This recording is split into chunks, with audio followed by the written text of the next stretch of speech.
ఈ నవంబర్లో బే ఆఫ్ బెంగాల్లో మరొక సైక్లోన్ ఫామ్ అయ్యే ఛాన్సెస్ ఎక్కువగా కనిపిస్తున్నాయి. హై రిజల్యూషన్ వెదర్ మోడల్ అయిన ECMWF ప్రకారం నవంబర్ 3rd వీక్ లో ఒక లో ప్రెజర్ సిస్టమ్ ఫామ్ అయ్యి నవంబర్ 4th వీక్ కల్లా అది సైక్లోన్ గా మారే ఛాన్సెస్ ఉన్నాయి. నవంబర్ 19th కల్లా సౌత్ చైనా సీ నుండి ఒక లో ప్రెజర్ సిస్టమ్ అనేది బే ఆఫ్ బెంగాల్లోకి ఎంటర్ అవుతుంది. సో మనం ముందు చెప్పుకున్నట్టు November 3rd week and 4th week లో ఒక సైక్లోనిక్ సిస్టమ్ అనేది ఈ విధంగా డెవలప్ అవబోతుంది.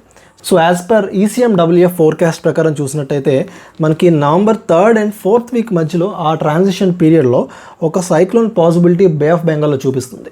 నవంబర్ అండ్ అక్టోబర్ మంత్స్లో ఈ సైక్లోనిక్ యాక్టివిటీస్ అనేవి ఎక్కువగా బే ఆఫ్ బెంగాల్లో చూస్తుంటాం.